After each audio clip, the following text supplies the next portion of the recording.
Namaskar, Pranam, Johar. Madam, thank you very much for giving me this opportunity.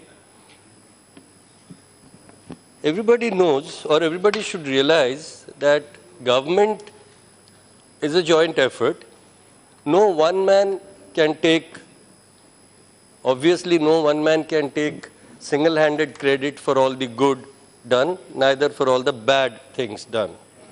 Here we are discussing a bill, the Motor Vehicles Amendment Bill 2016, which the Minister for Surface Transport, Mr. Nitin Gadkari, has brought in this House. And the public perception, and my personal perception, is that this is a minister who is a very hard-working person. He is intent on making his presence felt. And we want to acknowledge and we want to thank such people who are not bound by just political rhetoric blaming this person or that person, but is actually hell-bent on proving that good work can be done no matter how bad the government is. I would also go forward and say that I personally would have been so happy to see him riding in that jeep in that Chennai-Nashri tunnel, which he is primarily responsible for having completed in record time. But he is the man who should get credit for that.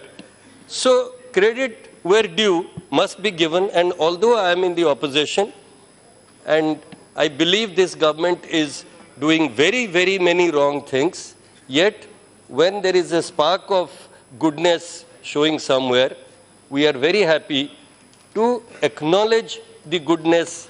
Even in the darkest of night, a single star looks very bright. There is this talk all over that suppose a new state called Vidarbha comes into existence. The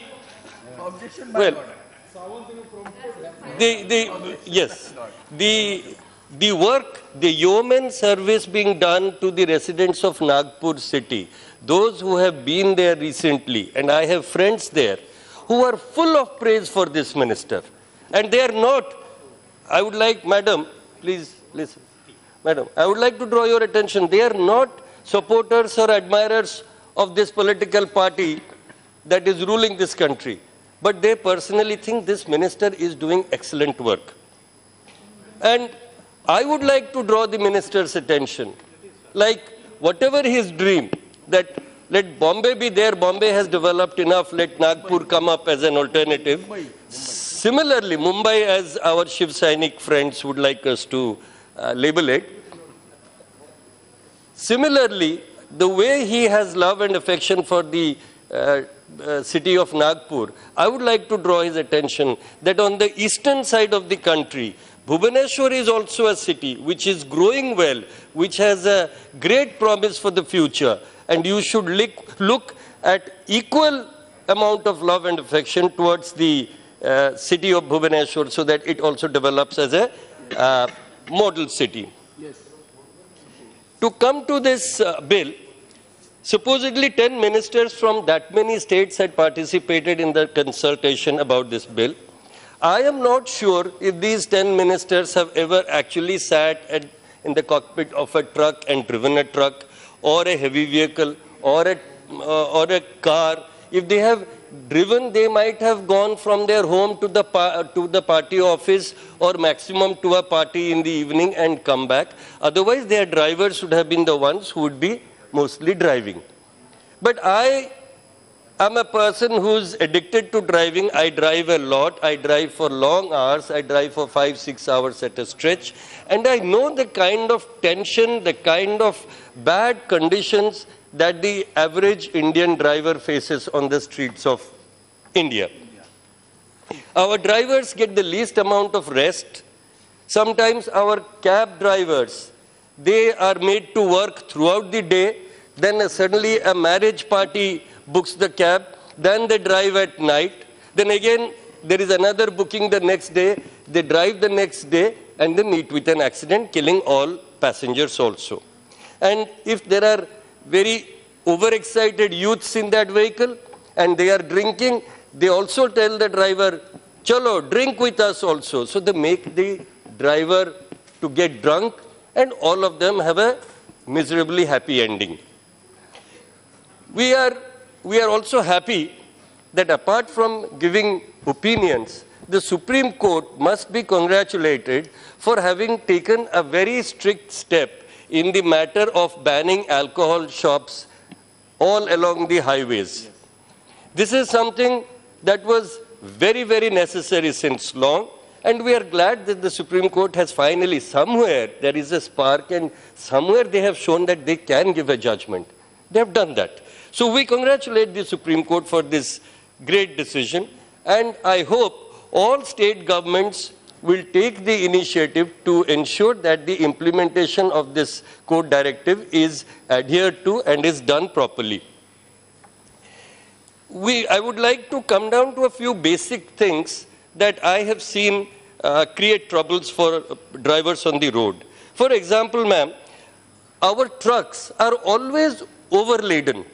Whatever is the capacity, if they are allowed to carry 12 tons of material, you would see invariably, because we want to save money, we want to carry more things, the owners want to make more money, they will load it up to 15 or even 20 metric tons.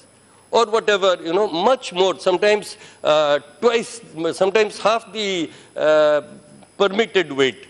So what happens, if the truck is designed in such a way that when it brakes, it should stop within a certain distance.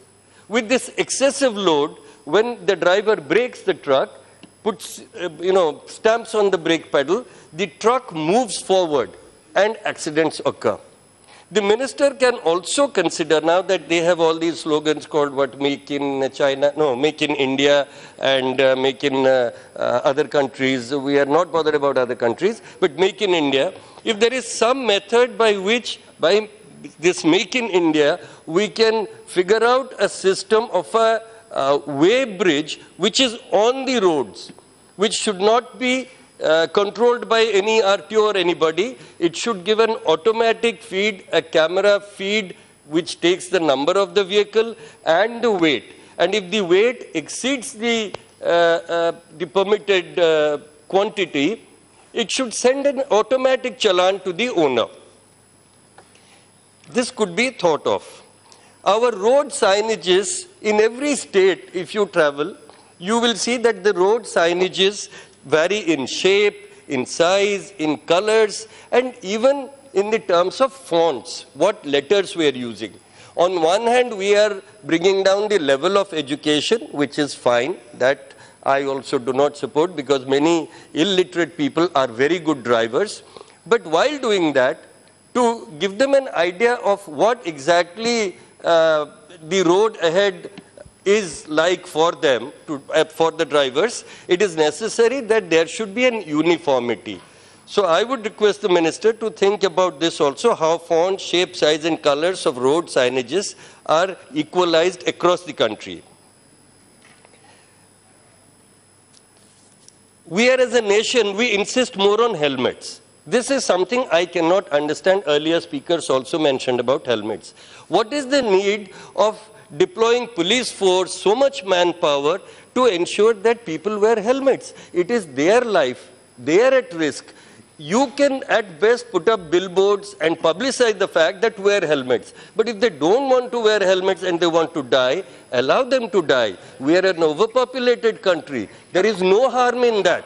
Instead, ensure that people who drive crazy on the roads, who drive contra traffic, who drive drunken, you should ensure that those people are nabbed, that those vehicles are immediately impounded. They should not be given back those vehicles. Those vehicles should be impounded and auctioned off. Madam, once this sort of a dictatorial thing, since everything is becoming dictatorial, once this sort of a dictatorial thing takes place, then I'm sure millions of people will thank this minister for taking such a strong and stern action. So I would very clearly, I would like to repeat that anybody who drives contra traffic, anybody who comes against traffic, and anybody who does drunken driving, the vehicle should be impounded and that person's license should be withdrawn, never to be sanctioned again. Another suggestion that I had brought it in the House earlier also. I have a concept, one country, one number. Why are we having all these state numbers? Since you want to unify everything and make the whole of India into North India, why not have one number, one country? Or one country, one number. Any state where the owner resides should be authorized to register the vehicle. You cannot register the vehicle in West Bengal and live in Maharashtra. If the owner is proving that his residence or her residence is in Maharashtra, then the registration should be done in Maharashtra. So the states do not lose out on revenue, but the numbering system should be uniform across the country. And if the person eventually, after a certain time, moves to another state, there should be no need to re-register the vehicle, again paying a huge amount of money. So with GST coming in, this would be a thought that I would like to suggest to the minister so that vehicles can flow freely across the country. Our highways are something that have not been designed properly. We are coming up with 4-lane, 6-lane, very big highways. But the Honorable Minister and you, ma'am, must have gone to Central Asia. You must have seen how China is building its highways. There's always a service lane.